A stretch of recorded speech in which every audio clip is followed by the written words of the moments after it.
وہ اس کے اچھے اخلاق.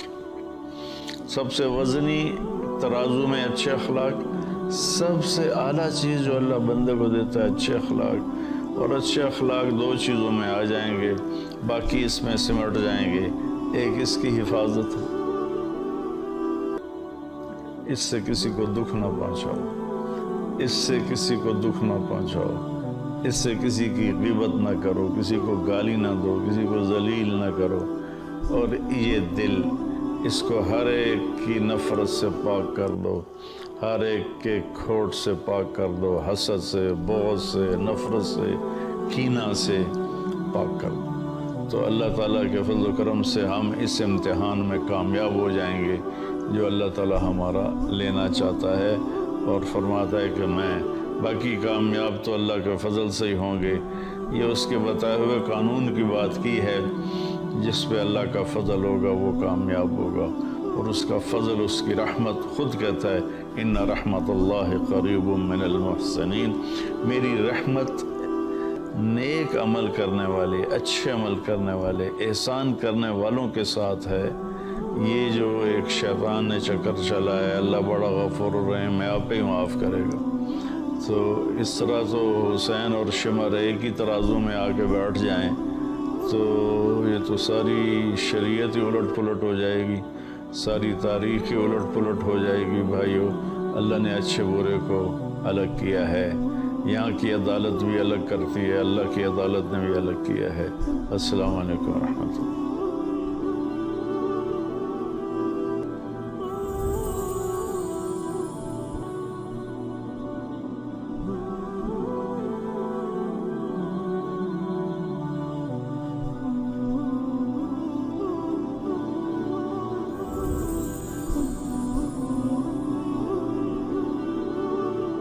السلام علیکم ورحمۃ اللہ وبرکاتہ. بسم اللہ الرحمن الرحیم، والصلاة والسلام علی رسولہ الکریم وعلی آلہ وصحبہ اجمعین. اما بعد، معزز سامعین، میرے محترم بھائیوں، بہنوں، دوستوں، بچوں، یہ دنیا اللہ نے امتحان کے لیے بنائی ہے. کس چیز کا امتحان ہے؟ زندگی اور موت کا سلسلہ بنایا. خلق الموت والحیات، ہم نے زندگی اور موت کو بنایا. کیوں بنایا ہے؟ لیبلوکم ایکم احسن عملا. ہم یہ دیکھیں گے کہ تم میں سب سے خوبصورت عمل کون کرتا ہے. ایک اور جگہ ہمیں کیوں پیدا کیا ہے، ہم اپنے بچوں کا کیا ذہن بنا رہے ہیں. تم نے آئی ٹی کرنا ہے، تم نے بزنس مین بننا ہے، تم نے انجینئر بننا ہے، تم نے باہر جا کے سیٹل ہونا ہے، تم نے ڈاکٹر بننا ہے. یہ مختلف ذہن ہے جو ہم اپنے بچوں کے بناتے ہیں، اور کچھ والدین اس کا اہتمام نہیں کرتے تو بچوں کا اپنا ذہن بن جاتا ہے میں نے یہ کرنا ہے، میں نے یہ کرنا ہے. لیکن والدین کے ذمے بھی ہے اور بچے کے ذمے بھی ہے کہ یہ جانے کہ مجھے پیدا کیوں کیا ہے، کس نے پیدا کیا ہے. اس کا جواب کسی کے پاس نہیں سوائے قرآن کے. واللہ خلقکم، تمہیں اللہ نے پیدا کیا. اچھا تو کیا چاہتا ہے؟ میں نے تو کوئی درخواست نہیں دی. وہ یہ چاہتا ہے وما خلقت الجن والانس الا لیعبدون. میں نے جنات اور انسان کو اس لیے پیدا کیا کہ میری عبادت کریں. عبادت سے مراد یہاں نمازیں، روزے، حج، زکوٰۃ نہیں ہے. عبادت بندگی کو کہتے ہیں کہ میرے سامنے جھک جائیں، میری مان کے چلیں. زندگی کے ہر شعبے میں، نماز تو 5 وقت ہے تو باقی وقت کیا کریں؟ روزے ختم ہونے کو آ رہے ہیں، باقی سال کیا کریں گے؟ زکوٰۃ جیب سے نکال کے یوں دے دی، ختم. حج 5 دن کا کام ہے، زندگی میں ایک دفعہ کر لیا، ختم. تو اب جو باقی 24 گھنٹے ہیں یا باقی زندگی ہے اس میں مجھے کیا کرنا ہے؟ تو اللہ تعالیٰ نے پورے قرآن میں اس کو واضح کیا ہے. ایک جگہ کہہ رہا ہے کہ وما خلقت الجن والانس الا لیعبدون. تمہیں اس لیے پیدا کیا ہے کہ تم میری مان کے چلو. ایک طرف جھوٹ ہے، ایک طرف سچ ہے. اب عبادت کا جو سچ بولے گا عبادت، جو جھوٹ بولے گا یہ کفر ہو گیا. ایک طرف امانت ہے، دیانتداری ہے، ایک طرف دھوکہ ہے، فراڈ ہے، 2 نمبری ہے. جو امانت دیانتداری پہ چلے گا وہ بندگی عبادت ہے. جو 2 نمبری کرے گا اور لوگوں کو دھوکہ دے گا اور تجارت میں ہیرا پھیری کرے گا تو یہ کفر ہے. اللہ کی ماننا، اللہ کی جو والدین کی خدمت کرے گا، محبت کرے گا، ان کی فرما برداری کرے گا تو یہ عبادت ہے. ان کو تنگ کرے گا، ان کی آنسو نکلوائے گا، ان کی بددعائیں لے گا تو یہ کفر ہے. بیوی کے ساتھ اچھا سلوک کرے گا تو یہ بندگی ہے. بیوی کے ساتھ بدتمیزی کرے گا تو یہ کفر ہے. اور بیوی خاوند کی خدمت کرے گی اور اس کی فرما برداری کرے گی تو یہ عبادت ہے. اور اگر وہ خاوند کے ساتھ بدتمیز ہے تو یہ ناشکری ہے اور یہ کفر ہے. تو کفر سے مراد وہ بڑا نہیں، یعنی نافرمانی ہے. نافرمانی کو بھی کفر کہتے ہیں. اللہ کو نہ ماننا یہ بھی کفر ہے، اور اللہ کی نہ ماننا، یہ اللہ کو مان کر پھر اس کی نہ ماننا، یہ اس سے چھوٹے درجے کا کفر ہے. تو یہ اللہ نے ایک سسٹم بنایا کہ میں دیکھ رہا ہوں، تمہارا امتحان لے رہا ہوں. یہ دنیا کو اتنا خوبصورت کیوں بنایا؟ اِنَّا زَيَّنَّا السَّمَاءَ الدُّنْيَا اِنَّا جعلنا وعلى الارض زینۃ لها لنبلوہم ایہم احسن عملا، کہ میں نے زمین کو، تمہاری دنیا کو بڑا خوبصورت بنایا یہ دیکھنے کے لیے کہ تم میں اپنے عمل کو بھی خوبصورت کون بناتا ہے. یہ میرے عزیزو ہم ٹیسٹ میں چل رہے ہیں اور ہمارا پیپر زیادہ کا نہیں خوبصورت کا ہے کہ اللہ تعالیٰ نے یہ نہیں کہا لیبلوکم ایکم اکثر عملا، میں یہ دیکھوں گا تم میں زیادہ عمل کون کرتا ہے. اللہ نے فرمایا میں یہ دیکھوں گا لیبلوکم ایکم احسن عملا، کہ تم میں خوبصورت عمل کس کا ہے. میں اس پر ایک مثال دیتا ہوں، واقعہ سناتا ہوں، اس سے یہ احسن، خوبصورت، اکثر، زیادہ، اس کا فرق آ جائے گا. کہ اللہ کی بارگاہ میں عمل کا وزن اگر زیادہ ہے تو وہ اصل ہے. تبوک کا موقع آیا اور صحابہ پہ بڑی تنگی تھی، تو نبی پاک صلی اللہ علیہ وسلم نے اپیل کی کہ لشکر کی تیاری کے لیے لوگ چندہ دو. تو عمر رضی اللہ تعالیٰ عنہ ہمیشہ اس کوشش میں رہتے تھے کہ میں ابو بکر سے آگے نکل جاؤں، لیکن بے بس ہوتے تھے. ابو بکر رضی اللہ تعالیٰ عنہ کی پرواز کے آگے وہ بے بس ہوتے تھے. تو جب تبوک کا موقع آیا تو ان دنوں ابو بکر رضی اللہ تعالیٰ عنہ پر تنگی تھی، حالات کی تنگی تھی اور پیسے کی تنگی تھی. اور عمر رضی اللہ تعالیٰ عنہ اس وقت مالدار تھے اور مال کافی تھا، تو بڑے خوش ہوئے کہ اگر میں کبھی ابو بکر سے جیت سکتا ہوں تو وہ آج کا دن ہے، کہ اس کے پاس وسائل کوئی نہیں، اسباب کوئی نہیں، پیسہ کوئی نہیں. میرے پاس پیسہ بھی ہے، وسائل بھی ہیں، اسباب بھی ہیں، آج میں ابو بکر سے آگے نکل جاؤں. تو انہوں نے مال کو 2 حصوں میں تقسیم کیا، آدھا گھر رکھا اور آدھا جمع کر کے جو کچھ بھی تھا لا کر اللہ کے نبی کے سامنے رکھا. ابو بکر رضی اللہ تعالیٰ عنہ نے گھر میں جتنا کچھ تھا وہ سارا جمع کر کے، حتیٰ کہ دیوار کے ساتھ سوئی لٹکی ہوئی تھی اس کو بھی ٹٹول رہے تھے. تو بیگم نے پوچھا کیا دیکھ رہے ہو دیوار پر؟ کہا یہاں سوئی لٹکائی تھی وہ دیکھ رہا ہوں. یہ تفسیر عزیزی میں ہے. تو وہ سوئی بھی اتاری اور پوٹلی میں ڈالی. وہ پوٹلی اتنی بنی، فرض کرو عمر رضی اللہ عنہ کا سامان اتنا، اور میں ایک مثال دے رہا ہوں، اور ابو بکر رضی اللہ عنہ کا سامان اتنا. اب دیکھنے میں عمر جیت چکے ہیں، ابو بکر ہار چکے ہیں، لیکن اللہ رسول تو جانتے ہیں کہ کون کس سطح پر ہے اور کس کی کیا قربانی ہے. خوبصورت کا امتحان ہے. کہ تم میں زیادہ خوبصورت عمل کون کرتا ہے؟ تو اب یہاں سوال ہونا تھا کہ ابوبکر کتنا لائے ہو؟ فرض کرو وہ کہتے جی میں 1000 درہم لایا ہوں، اور پھر پوچھتے عمر سے عمر تم کتنا لائے ہو؟ تو وہ کہتے جی میں 10,000 درہم لایا ہوں۔ تو عمر کی جیت تھی، ابوبکر کی ہار تھی۔ اور اس موقع کا سوال بھی یہی بنتا ہے، ہمیں لوگ چندہ دیتے ہیں کبھی فزیکلی آ کر کہ جی یہ پیسے ہیں مدرسے کے لیے، تو ہم یہ پوچھتے ہیں کہ کتنے ہیں۔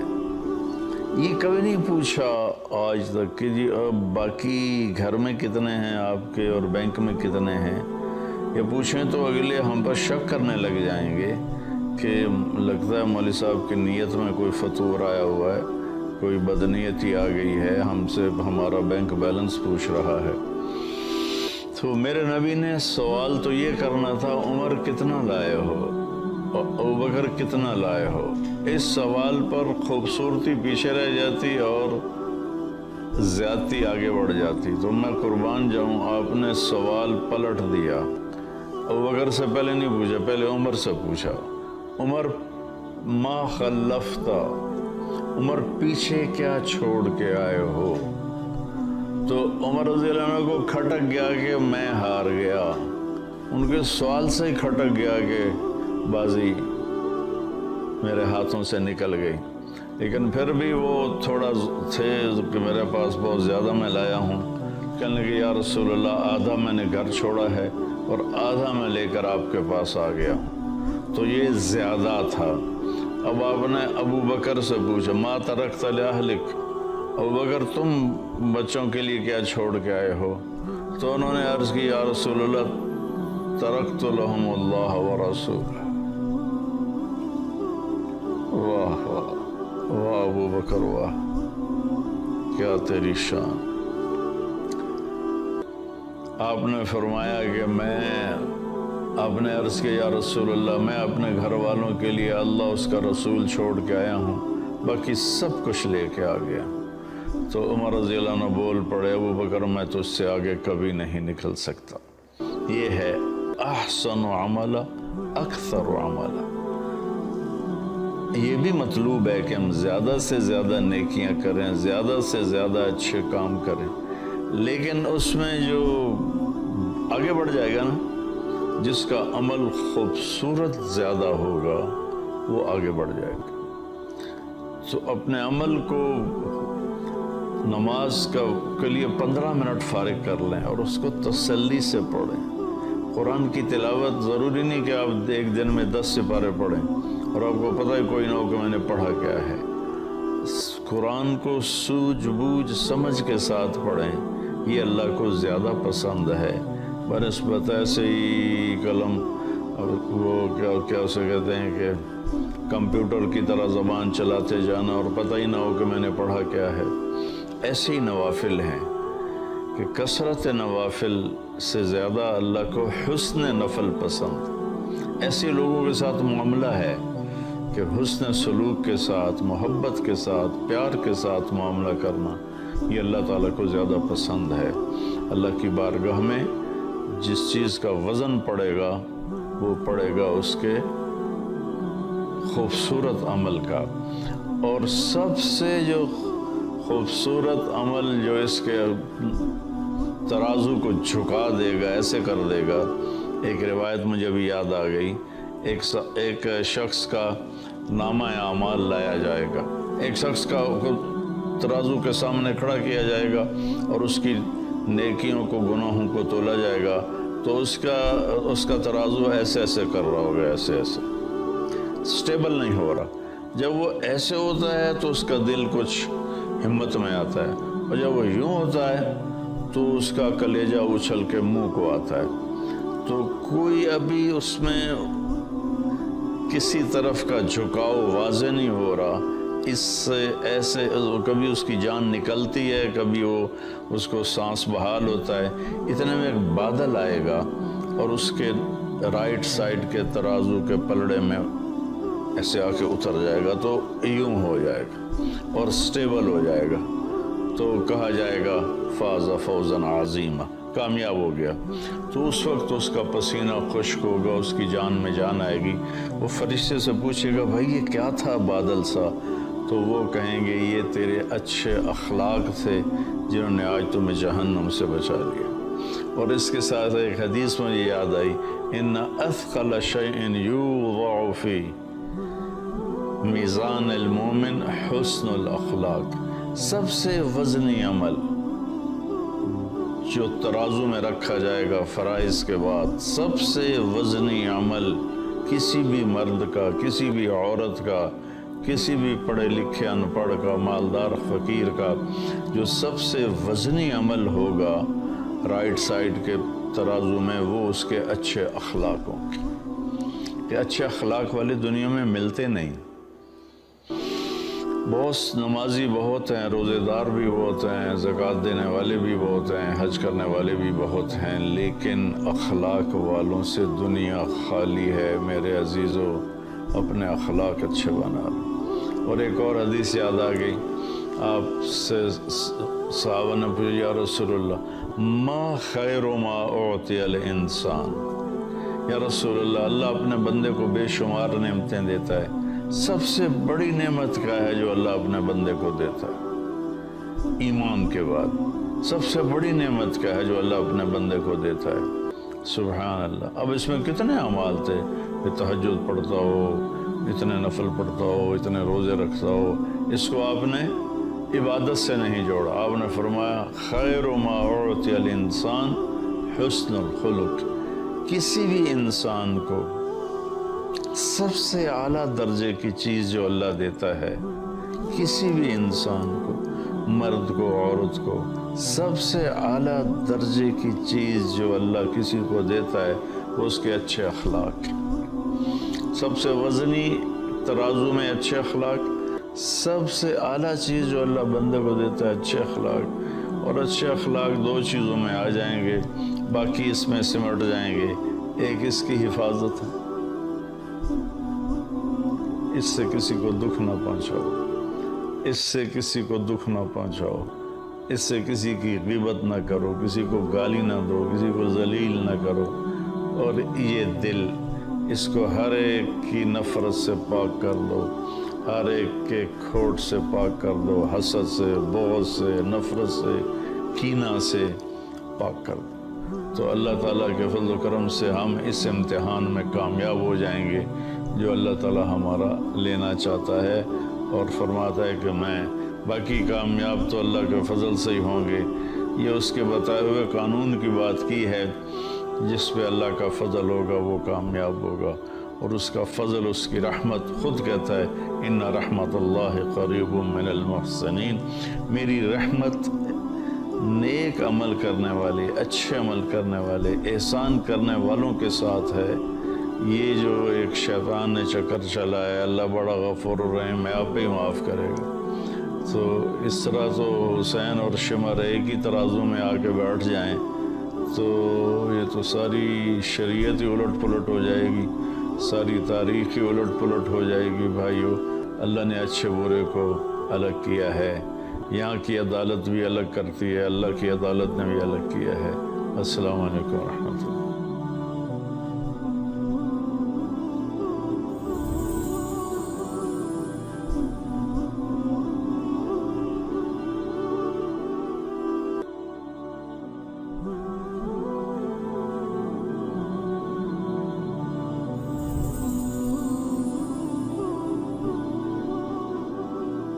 السلام علیکم ورحمۃ اللہ وبرکاتہ۔ بسم اللہ الرحمن الرحیم، والصلاة والسلام علی رسولہ الکریم وعلی آلہ وصحبہ اجمعین، اما بعد۔ معزز سامعین، میرے محترم بھائیوں، بہنوں، دوستوں، بچوں، یہ دنیا اللہ نے امتحان کے لیے بنائی ہے۔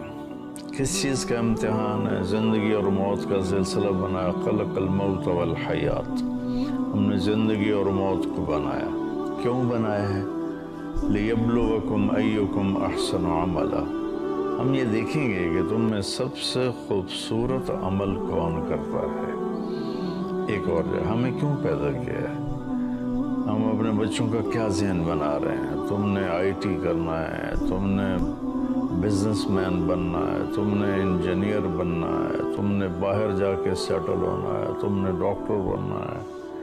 یہ مختلف ذہن ہے جو ہم اپنے بچوں کے بناتے ہیں، اور کچھ والدین اس کا اہتمام نہیں کرتے تو بچوں کا اپنا ذہن بن جاتا ہے، میں نے یہ کرنا ہے، میں نے یہ کرنا ہے۔ لیکن والدین کے ذمہ بھی ہے اور بچے کے ذمہ بھی ہے کہ یہ جانے کہ مجھے پیدا کیوں کیا ہے، کس نے پیدا کیا ہے۔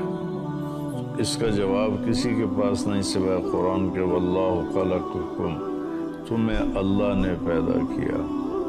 اچھا تو کیا چاہتا ہے؟ میں نے تو کوئی درخواست نہیں دی، وہ یہ چاہتا ہے وما خلقت الجن والانس الا لیعبدون، میں نے جنات اور انسان کو اس لیے پیدا کیا کہ میری عبادت کریں۔ عبادت سے مراد یہاں نمازیں، روزے، حج، زکوٰۃ نہیں ہے۔ عبادت بندگی کو کہتے ہیں کہ میرے سامنے جھک جائیں، میری مان کے چلیں۔ زندگی کے ہر شعبے میں، نماز تو 5 وقت ہے تو باقی وقت کیا کریں؟ روزے ختم ہونے کو آ رہے ہیں، باقی سال کیا کریں گے؟ زکوٰۃ جیب سے نکال کے یوں دے دی، ختم۔